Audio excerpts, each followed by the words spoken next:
हाँ तो भाइयों, कैसी लगी हार्ले डेविडसन फैट बॉय 114। कल आप लोगों ने इसका रिव्यू देखा होगा, एक वॉक अराउंड बनाया था मैंने। काफ़ी आईएनबी के चाहने वाले और ना चाहने वालों ने काफ़ी सारे कमेंट किए कल की वीडियो में और पहले की वीडियो में भी। तो मैंने सोचा क्यों ना Q&A वीडियो बना दिया जाए जिसमें कि मैं आप लोगों के सवाल उठाऊं और उसमें जवाब दूं। इस वीडियो में बाइक से रिलेटेड काफ़ी सारे सवाल आए थे।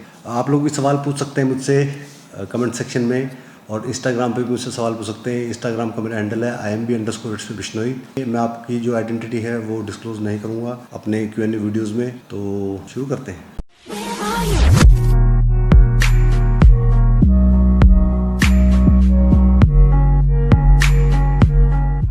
Very good morning guys, welcome to Vishnu once again. हम सवालों का सिलसिला शुरू करें उससे पहले मैं आपको बता दूं कि हार्ले डेविडसन फैट बॉय मैं काफ़ी टाइम से सोच रहा था, बट कभी हिम्मत नहीं पड़ी। कभी ऐसा नहीं हुआ कि यार आज जाके ले और काफ़ी बार सोचा, कीड़ा जो था वो सेटल नहीं कर पा रहा था। मैं आपको क्या बताऊँ, आप ये फुटेज देखिए पहले।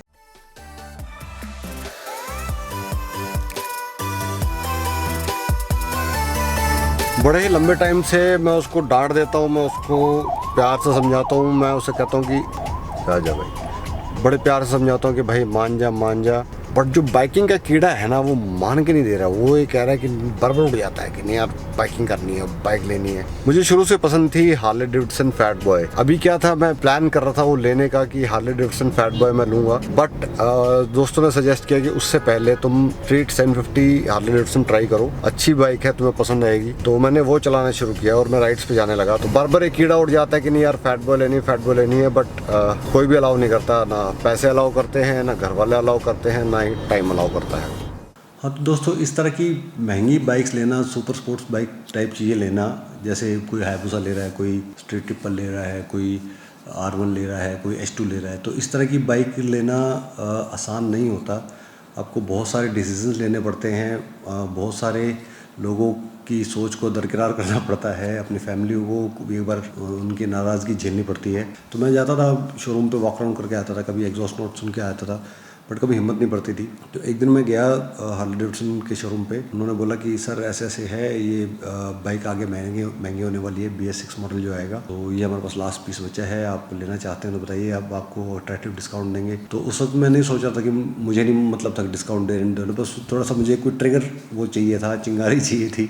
बारूद ऑलरेडी तैयार पड़ा था। मैंने कहा यार, मैं जुड़ता DCG को फ़ोन किया, मैंने DC भाई बताओ क्या करूँ, लूँ कि नहीं लूँ। तो DC ने बोला कि अगर आप सच में ही लेना चाहते हो तो ले डालो, सर बाइक ख़रीद लो। आप ये मत सोचो कि कब लूँगा, कब कैसे नहीं लूँगा। कहता आज अगर शोरूम से निकल गए तो फिर दोबारा कभी हिम्मत नहीं जुटा पाओगे। मौके तो बहुत आएंगे बट हिम्मत नहीं जुटा पाओगे, यानी कि। तो मैंने क्रेडिट कार्ड निकाला और स्वाइप कर दिया उसका डाउन पेमेंट। मेरे हाथों में लिटरली पसीना आ रहा था उस वक्त जब मैं इस बाइक की बुकिंग कर रहा था। घबराहट हो रही थी, हाथ कांप रहे थे कि यार कैसे मैनेज करूँगा, इतना मतलब फाइनेंशियली बहुत दिक्कत होती। DCP ने एक बात और कही थी कि आज अगर आप नहीं लेंगे तो ये ख्वाब आपका ख्वाब ही रह जाएगा। तो चलिए शुरू करते हैं। पहला सवाल आया कि why this bike, adventure bike क्यों नहीं ली आपने, इस पे पैसा वेस्ट क्यों किया। देखो दोस्तों, adventure bikes are very good, आप उनको कहीं भी लेके जा सकते हैं। ऑल टेरेन व्हीकल टाइप होते हैं वो, जैसे आपकी SUVs होती हैं गाड़ियों में, वैसे आपके एडवेंचर बाइक्स होती हैं। तो एडवेंचर बाइक मैंने इसलिए नहीं ली कि पहली बात तो ये था मेरा सपना, ना कि एडवेंचर बाइक। मेरी पहली प्रायोरिटी फैट बॉय थी, एडवेंचर बाइक नहीं थी। जिस किसी को भी बाइकिंग करनी है तो ज़रूरी नहीं कि लद्दाख जाना है। कोई कह के नहीं मरा था कि आपको लद्दाख जाना है, और कभी जाना पड़ा भी, अगर कभी मूड बना कि भैया लद्दाख जाना है, तो सब दोस्तों के पास एक एडवेंचर बाइक एक्स्ट्रा खड़ी है। ट्रायम्फ खड़ी है, ट्रायम्फ टाइगर, फिर एडवेंचर 390 खड़ी है, हिमालयन खड़ी है, कभी लेके निकल लेंगे। कोई इसमें it's not a big issue कि आपको एडवेंचर बाइक लेनी है उसके बाद ही आप एंजॉय कर सकते हैं। ये भी है, स्ट्रेट हाईवेज पे हिट करेंगे अपने, यहाँ से लेके जाएंगे गोवा, कहाँ रुकने वाली है बाइक, ऐसा नहीं है। और अगर ज़्यादा ही कीड़ा तो इसको भी लेके जा सकते हैं लद्दाख में। बढ़ते हैं सेकंड क्वेश्चन की तरफ। सेकंड क्वेश्चन कहता है, क्वेश्चन नहीं एक तरह के कमेंट ही है कि आप शो ऑफ बहुत करते हैं। यार शो ऑफ नहीं करता मैं अपनी खुशी बांटता हूँ अपने सब्सक्राइबर्स के साथ। यहाँ तक कि मैं ये भी नहीं चाहता कि मैं जो भी सामान खरीद रहा हूँ उसकी कीमत भी मैं डिस्क्लोज़ करूँ। कीमत डिस्क्लोज़ करने से उस चीज़ की वैल्यू घट जाती है, मुझे कहीं ना कहीं लगता है। मैं नहीं चाहता कि भी मेरे सब्सक्राइबर ये सोचे कि मैं शो ऑफ करूँ। मैं स्पीकर खरीद रहा हूँ, मैं इनोवा खरीदी, मैंने बाइक ली, ठीक है। मैं आप लोगों से शेयर सिर्फ इसलिए कर रहा हूँ कि ताकि मैं अपनी खुशी बांट सकूँ आपसे, समझ रहे बात। अब MSK ने टाइगर खरीदी, या मुंबई का निखिल टाइगर खरीदी, मुझे कभी ये नहीं लगा कि भाई इन लोगों ने शो ऑफ किया। मुझे उनके व्लॉग्स पसंद आते हैं तो मुझे ये लग रहा है कि वो अपनी खुशी में हमारे साथ शेयर कर रहे हैं, जो कि बहुत अच्छी बात है। वी नेवर थॉट कि उन्होंने कभी भी शो ऑफ करने की कोशिश की। जहाँ तक मुझे लगता है कि जो लोग आपको पसंद करते हैं वो कभी नहीं सोचेंगे कि आप शो ऑफ कर रहे हैं। जो लोग आपको पसंद नहीं करते हैं उनको ये सब चीज़ें शो ऑफ लगती हैं। I am a very simple man, middle class आदमी हूँ, टाइम पास हो रहा है, 2 रोटी चल रही है, बढ़िया काम चल रहा है, कोई ऐसा शो ऑफ वाली चीज़ नहीं है। खुशी शेयर की, अगर वो गलती लगती है तो I am really very sorry.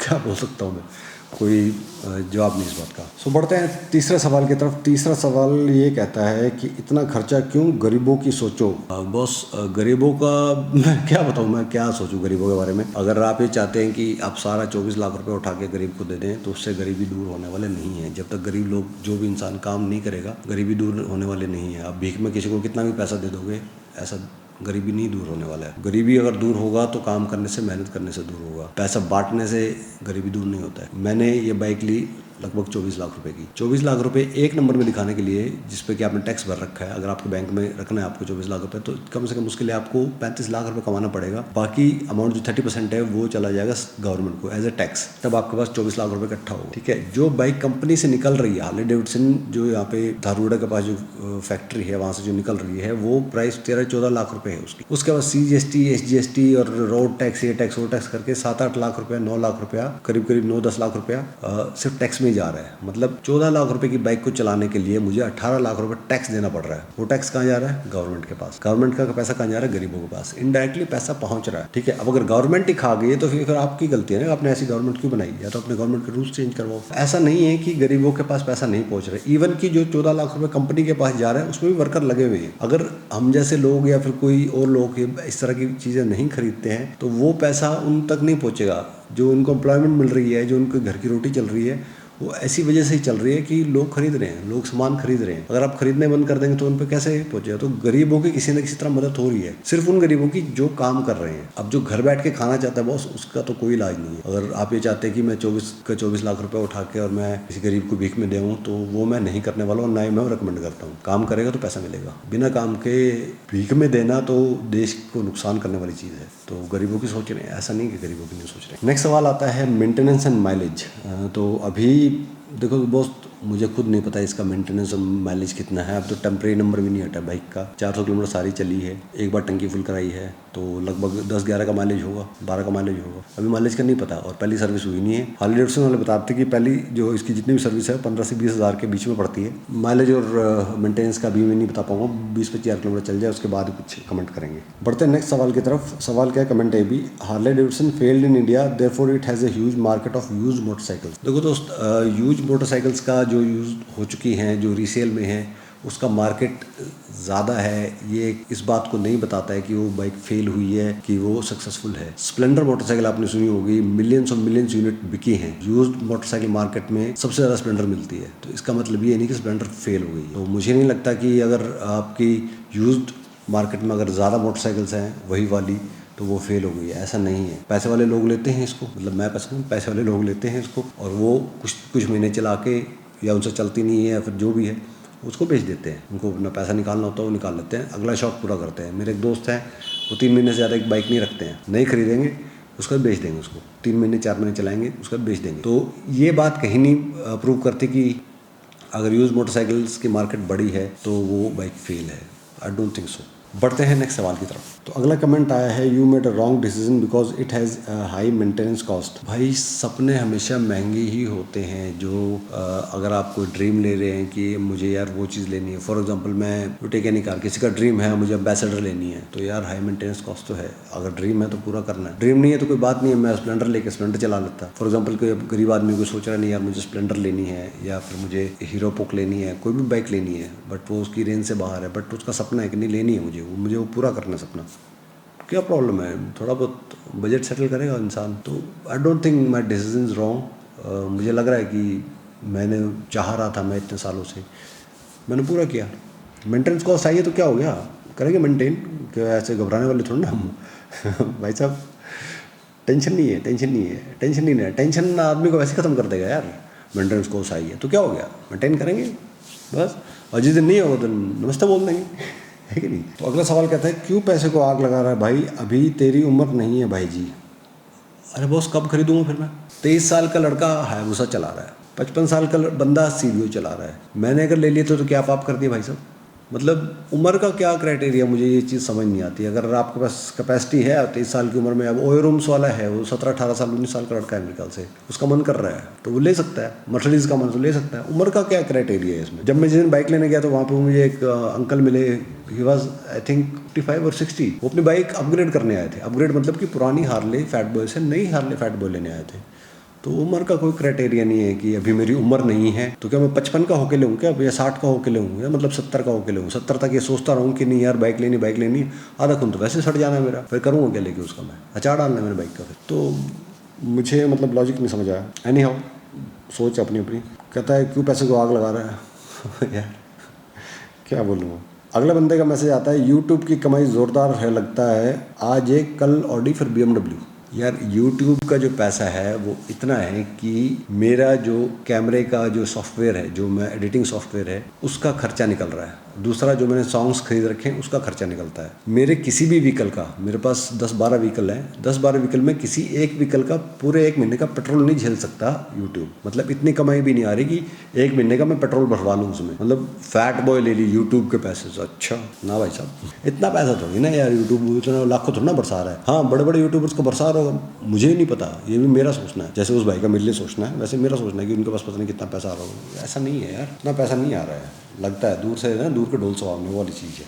अच्छा उसके बाद एक बंदे का मैसेज आया, 15 लाख की बाइक पे पैसे वेस्ट, पहले इनकम होनी चाहिए, 100 के सब्स पे ही इतना खर्चा कर दिया, ये सब बाइक की रीसेल कुछ भी नहीं बचती। पहली बात तो 15 लाख की नहीं है, 24 लाख रुपए की बाइक है। दूसरी चीज़ ये 100 के सब्सक्राइबर, ये बाइक मैंने पहले ले ली थी, 100 के सब्सक्राइबर बाद में हुए, और मैंने सब्सक्राइबर्स के लिए बाइक नहीं खरीदी भाई, खुद के लिए खरीदी है। मैं चलाऊँगा इसको, गिव अवे नहीं कर रहा हूँ मैं इसको। जो और क्या बोलते हैं, पहले इनकम होनी चाहिए। तो यार इनकम तो मेरी जब मैं 60 साल का हो जाऊँगा तब भी कोई ज़्यादा खास बढ़ने वाली नहीं है। तो जितनी इनकम है उसमें से काट के EMI भर देंगे, कोई खास बात थोड़ी ना है इसकी। रीसेल वैल्यू कुछ नहीं बचती यार, रीसेल करने के लिए मैंने बाइक नहीं खरीदी है, बाइक चलाने के लिए खरीदी है। कभी ऐसा होगा कि भाई साहब रीसेल ही करनी है, कर देंगे, फिर क्या फ़र्क पड़ रहा है, 5 लाख थोड़ा कम दे जाएगा अगला, कोई ज़्यादा फर्क नहीं पड़ता। सफारी मैंने 12 लाख रुपए की ली थी, 3 साल चला के मैंने 2 लाख रुपए की बेची थी, क्या फ़र्क पड़ा, कोई बेचनी तो बेचनी है, कोई उससे ज़्यादा फ़र्क नहीं पड़ता। हाँ तो उसका आज का आखिरी सवाल, क्या आपने बाइक सेकेंड हैंड ली है।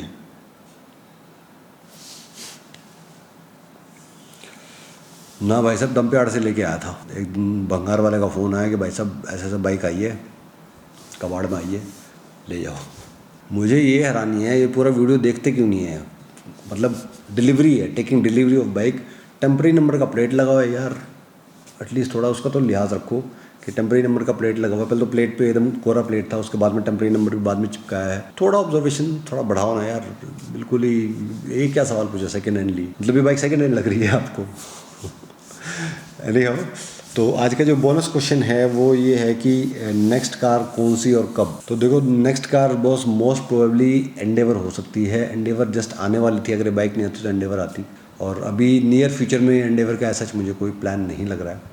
मतलब लगभग 1 साल तो उभरने में, 1 से 2 साल तो उभरने में लग जाएंगे। बाकी मूड का कुछ नहीं पता बॉस, जिस दिमाग से लग गया कि नहीं आज लेके आनी है तो फिर आपको नेक्स्ट वीडियो में गाड़ी दिखेगी taking delivery of Ford Endeavour. So guys ये थे कुछ आज के सवाल। अगर आप कोई सवाल पूछना चाहते हो तो कमेंट सेक्शन में लिख सकते हैं, बता सकते हैं। उम्मीद करता हूँ कि ये Q&A वीडियो मैंने पहले कभी बनाया नहीं, पहली बार बना रहे हैं, तो अगर कोई गलती होगी हो, कुछ उल्टा जुल्टा बोल दिया तो माफ़ कीजिएगा। So guys that would be all from my side. It's Vishnu, take care, bye, keep watching, do like, comment and share, और बताइएगा मुझे कैसे लग रहे हैं मेरे ब्लॉग्स। और अगर आप चाहते हैं कि ऐसे Q&A वीडियोज़ में आगे और लेके आऊँ तो सिंपल है, कमेंट सेक्शन में बताइए। Love you guys. Bye bye. Been a little too nice for y'all. Now I gotta up price for y'all. Snake eyes on dice for y'all. Shoulders on ice for y'all. A6 all the hate. I woke in a bar today. Got lost in the ball and A's. I'm flipping the bars. I'm flipping the.